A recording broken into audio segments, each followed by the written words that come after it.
ओम श्री सद्गुरुदेव भगवान की जय।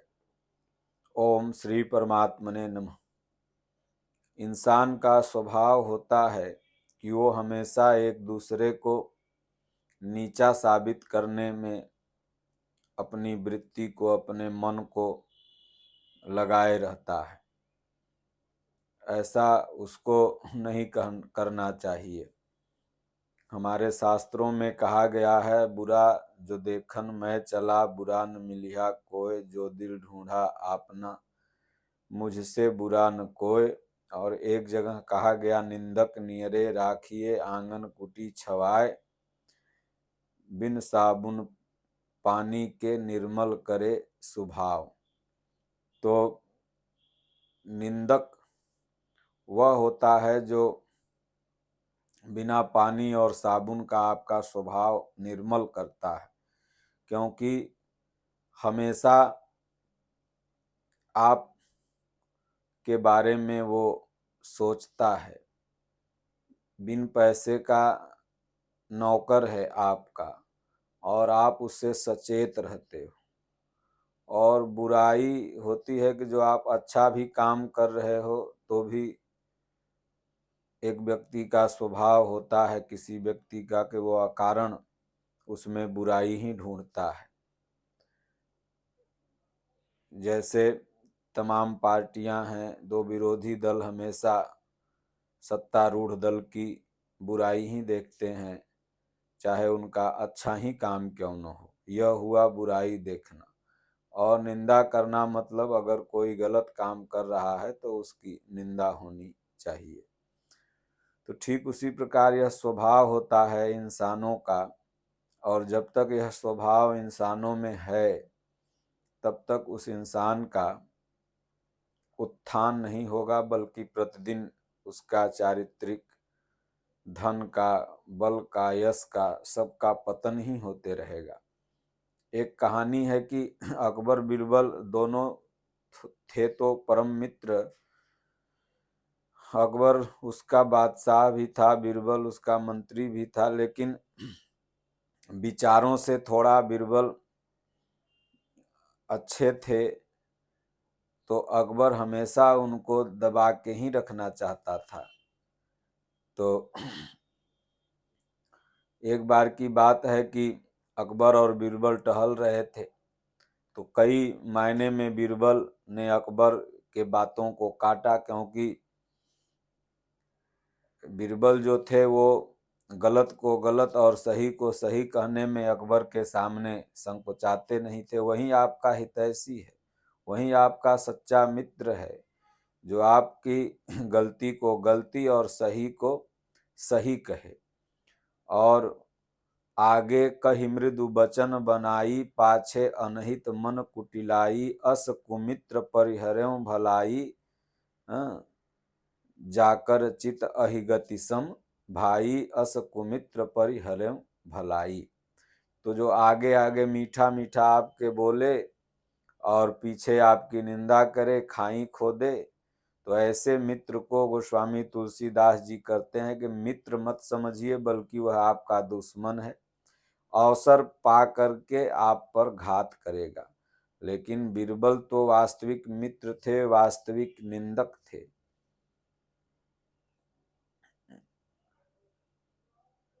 और वो अकबर की अच्छाइयों को अच्छा बोलते थे, बुराइयों को बुरा बोलते थे। तो अकबर ने देखा कि आज बीरबल को हम थोड़ा नीचा दिखाते हैं। तो अकबर ने कहा, बीरबल हमने आज रात में एक सपना देखा। तो बीरबल ने कहा, क्या सपना देखे हुजूर? तो उसने कहा, देखो सपना यही देखे हम कि हम और तुम जा रहे हैं एक जगह, और रास्ते में जाते जाते हम लोगों को दो कुआं दिखा, और जब उस कुआं के पास हम लोग जाते हैं तो एक कुआं मध से भरा हुआ था और दूसरा कुआं पैखाना से, लैट्रिन से भरा हुआ था। तो मैं जो था वो मध वाले कुआं में गिर गया और तुम जो थे वो अचानक वहीं पैखाने वाले कुआं में गिर गए, गंदगी वाले कुआं में, और इतने में मेरी नींद टूट गई। तो देखा कि अकबर सोचा कि भाई हम तो मध के कुएं में गिरे और ये पैखाना के कुआं में बीरबल गिरा, इसकी हिनताई हो गई, और इतने में मेरी नींद टूट गई बीरबल। और इतने में सब लोग जितने थे, मंत्री के सेनापति वगैरह और सैनिक वगैरह, दरबारी वगैरह, सब हंस दिए और बीरबल का सिर नीचा हो गया। जब सबकी हंसी रुकी तो बीरबल ने कहा, हुजूर आपने सपना देखा और आपकी नींद टूट गई, मैंने भी यही सपना देखा, ठीक यही सपना मैंने भी देखा। मैंने यह देखा कि आप और हम साथ जा रहे हैं और कुआं मिला, आप मध वाले कुएं में गिर गए और मैं पैखाना वाले कुएं में गिर गया। और जब हम लोग बाहर निकले कुआं से तो आपस में एक दूसरे को चाटने लगे। हम तो मध चाट रहे थे आपका शरीर, लेकिन आप मेरे शरीर में जो पैखाना लग रहा था वो चाट रहे थे। अब फिर वहां अकबर का सिर नीचा हो गया। तो इसलिए आपसी बुराई देखने का भाव नहीं होना चाहिए एक दूसरे में, बल्कि आप अगर किसी के सच्चे मित्र हैं तो आप उसके सामने सही सही बात बोलिए, उसकी जो बुराई हो उसको दिखाइए और उसकी अच्छाई जो हो उसके पास उसका भी गुणगान करिए, क्योंकि इन आँखों से समस्त संसार दिखता है, नहीं दिखता है तो अपनी बुराई। इसलिए राजा महाराजा लोग अपना निंदक रखते हैं ताकि वो सही समय पर उनकी बुराइयों को बताए। इसीलिए भारतीय संविधान में भी पक्ष और विपक्ष, सरकार में जो है वह पक्ष में रहेगा और सरकार के बाहर जो है विपक्ष में रहेगा। तो विपक्ष के भय से सरकारें कोई गलत काम नहीं करती हैं, या विपक्ष उन गलत कार्यों पर सरकारों का ध्यान आकृष्ट कराता है, तो यह हुआ निंदा। और ऐसा होते रहना चाहिए ताकि मनमानी रुकेगा। तो भारतीय संविधान में भी जो ये सब नियम बनाए गए हैं ये सनातन शास्त्रीय हैं, मानविक हैं और ऐसा होना चाहिए। पूज्य दादा गुरु महाराज एक कहानी सुनाते थे कि दो महिला आपस में लड़ रही थी। तो वो बोली, चुप चुप, तुम क्या बोलेगी, कौन मुंह से तुम बोलेगी, तुम तो चमार को रखे हुए है। तो वो बोली, तुम कौन सी सती सावित्री है, तुम तो डुमार को रखे हुए है।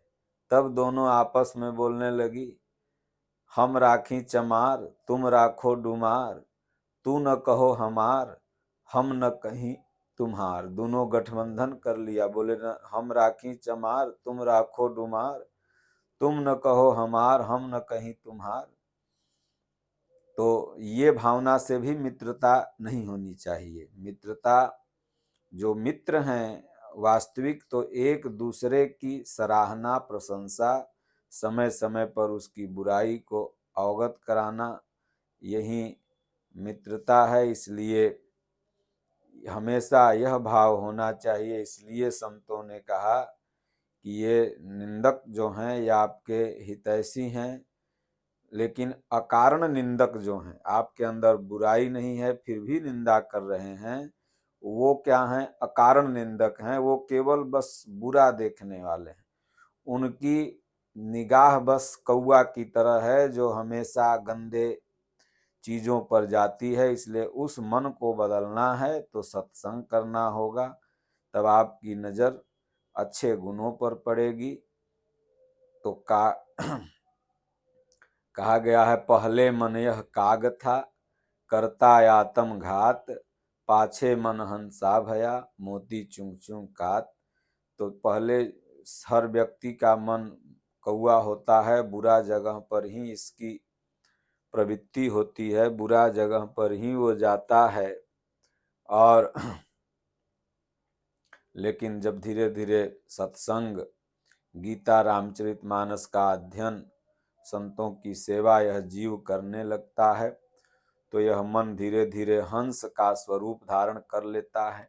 हंस की एक खूबसूरती है कि हंस के सामने आप दूध रख दो पानी मिला करके तो पानी को अलग कर देगा और दूध को पी जाएगा। तो पहले मन यह काग था करता आत्म घात, पाछे मन हंसा भया मोती चुंग चुंग खात। फिर जब यह हंस हो जाएगा तो मोती चुंग चुंग खात, जहाँ अच्छाई रहेगी उसको ले लेगा और बुराई को छोड़ देगा। यही हुआ मोती चुंग करके खाना, सिमिट सिमिट जल भरहि तलावा, अजिम सज्जन सदगुण पहियावा। तो फिर धीरे धीरे आप देखेंगे कि आप गुणों के भंडार हो जाएंगे। आप में जब गुण अंदर आएगा तो अवगुण बाहर धीरे धीरे भाग जाएगा। इसलिए किसी की बुराई भलाई से अच्छा है कि स्वयं की बुराई भलाई देखें और जो आपका मित्र है उसको सही सलाह दें, वह आपको सही सलाह दे। इससे आपकी रियल वास्तविक मित्रता बरकरार रहेगी। तो तमाम कहानियाँ और प्रसंग हमारे इतिहास में, सनातन संस्कृति में, अन्य संप्रदायों में ऐसे मिलते हैं क्योंकि मानव धर्म से जितने भी धर्म हैं वो सब नीचे हैं। इसलिए हम सब वर्ल्ड के जितने भी लोग हैं, पूरे विश्व के जितने भी लोग हैं, ये मानव हैं और मानव धर्म सबसे महान है। और मानव धर्म शास्त्र क्या है तो गीता, जो पूरे मानव का पक्षधर है। पूरे मानव के लिए गीता लड़ती है, पूरे मानव के गुणों का क्रमिक विकास करती है गीता, इसलिए मानव धर्म शास्त्र है। पूरे मानव को बताती है कि ध्यान कैसे करें, क्योंकि हर संप्रदाय के लोगों के सामने मेडिटेशन एक समस्या है। मेडिटेशन हो नहीं पाता, बैठते हैं तो मन भागता है। चाहे वह कोई मजार में जाके कुरान पढ़ता हो तो ध्यान लगाता है तो उसका मन भागता है, चाहे कोई मंदिर में जाकर के ध्यान करता हो उसका मन भागता है, चाहे वह चर्च में जाके प्रार्थना करता हो उसका मन भागता है। तो मन को रोकने का तरीका गीता बताती है और सबको मन ही रोकना है। मन को जब रोकेगा सब, कोई भी संप्रदाय का व्यक्ति हो तभी उसको गॉड का, मुसलमान को खुदा का और हिंदू सनातनी को भगवान का दर्शन होगा। मन के रुके बिना तो होगा नहीं। इसलिए गीता भगवान श्री कृष्ण की वाणी है। सनातन में जन्मी गीता पूरे मानव मात्र को, पूरे जितने भी संप्रदाय हैं सबको मानवता का पाठ पढ़ाती है। गीता ज्ञान की बातें बताती है। गीता तो ज्ञान सबको चाहिए, ऐसा नहीं कि किसी भी संप्रदाय के लोगों को ज्ञान नहीं चाहिए। तो भगवान श्री कृष्ण ने कहा अध्यात्म ज्ञान नित्यत्वम तत्व ज्ञानार्थ दर्शनम एतज ज्ञानम इति प्रोक्तम अज्ञानम यदतो अन्यथा। आत्मा के आधिपत्य में जो चले, अपने रूह की बात जो माने, आत्मा की बात माने, गॉड की बात माने, वही सच्चा ज्ञानी है। तो आत्मा क्या कह रही है उसको सुनिए तो आप ज्ञानी हैं। तो जितने भी तथ्य हैं गीता में सब मानवता को इंगित करके ही चलते हैं। इसलिए गीता मानव मात्र का धर्मशास्त्र है। प्रत्येक संप्रदाय के लोगों को एक बार गीता अवश्य पढ़ना चाहिए। संप्रदाय तो अब बने हैं और गीता जब बनी थी तो केवल मनुष्य थे, मानव थे। मनु और शत्रुपा से हम लोग उत्पन्न हुए हैं, इसलिए मनुज कहलाए। भगवान ने इसे सूर्य से कहा, सूर्य ने अपने पुत्र मनु से कहा, मनु से इक्ष्वाकु ने जाना, इक्ष्वाकु से राजर्षियों ने जाना। फिर भगवान श्री कृष्ण कहते हैं वही ज्ञान पुनः इस धरती में लुप्त हो गया था अर्जुन, जो मैं तुमसे पुनः कहने जा रहा हूँ। इसलिए गीता सबके लिए है, सबका समान रूप से कल्याण करेगी। सनातनियों का गर्व है, मूछ है और भारत का यह राष्ट्रीय धर्मशास्त्र होना चाहिए। संविधान का सम्मान हम भी करते हैं, आप भी करते हैं, सब लोग करते हैं। और संविधान की जो मूल कॉपी है वो गीता है। गीता से ही टोटल संविधान लिया गया है। इसलिए संविधान से सुचारू रूप से देश चल सकता है। लेकिन अगर पूरे वर्ल्ड को सुचारू रूप से चलाना है, पूरे भारत को एक करना है, एकता के सूत्र में बांधना है, सनातनियों को एक करना है, तो गीता को राष्ट्रीय धर्मशास्त्र बनाना होगा। और बचपन से गीता बच्चों को पढ़ाना होगा, बच्चों में इसका नॉलेज डालना होगा। और प्रत्येक धर्म के जब बच्चे बचपन से ही इस बात को पढ़ने लगेंगे कि हम सब एक हैं, हम सब प्रभु के पुत्र हैं, गॉड माने भी भगवान होता है, भगवान माने भी गॉड होता है, खुदा माने भी भगवान होता है, और भगवान माने भी खुदा होता है। ऐसा जब सभी मानव के बच्चों को पढ़ाया जाने लगेगा बचपन से, तो सब बड़े जब वो हो जाएंगे तो सब एक हो जाएंगे। अभी क्या होता है, नफरत। अभी नफरत पढ़ाया जाता है। बच्चे 5 बरस के मदरसा में जाते हैं तो उनको हिंदुओं के खिलाफ भड़काया जाता है, पता नहीं क्या क्या सिखाया जाता है। धीरे धीरे वो बड़े होते हैं, उनके अंदर नफरत भर जाती है। क्रिश्चियन के बच्चे पादरियों में जाते हैं पढ़ने, नफरत पढ़ा फैलाया जाता है, तुम्हारे राम ऐसे थे, तुम्हारे कृष्ण ऐसे थे। इसलिए उनके मन में एक नफरत की भावना हो जाती है। जब उनको गीता की बात पढ़ाई जाएगी तब जा कर के वो समझेंगे कि नहीं, चाहे हिंदू के बच्चे हों, चाहे मुसलमान के बच्चे हों, चाहे ईसाई के, चाहे यहूदी के, चाहे पारसी के, जिसके बच्चे हों, सबको मानवता का पाठ, गीता का पाठ अगर पढ़ाया जाए तो सब में बचपन से ही एक प्रेम का सूत्रपात होगा, जो आपस में बड़े होकर के लड़ेंगे नहीं बल्कि एक साथ चलेंगे। इसलिए सभी धर्म गुरुओं से निवेदन है, जितने भी संप्रदाय के धर्म गुरु हैं, वो बच्चों को नफरत नहीं पढ़ाएं, अपना धर्म पढ़ाएं। और सनातन संपूर्ण सबको लेके चला है। हिंदुओं को, सनातनियों को प्रेम पढ़ाया जाता है बचपन से ही, इसलिए इनमें प्रेम की भावना होती है। लेकिन इधर कहीं नफरत का बीज बोया जाता है, इसलिए नफरत का बीज नहीं बोएं, सबको एकता का पाठ पढ़ाएं। इसलिए सभी धर्मों के लोग गीता पढ़ें और अपने बच्चों को पढ़ाएं और अपने बच्चों को एक का संस्कार दें। तब जाकर के यह पूरा विश्व, पूरा वर्ल्ड एक गुलदस्ता होगा, एक मनुष्यता का भव्य मंदिर होगा, जिसमें सभी धर्मों का सम्मान होगा और सभी धर्म आपस में मिलजुल करके रहेंगे।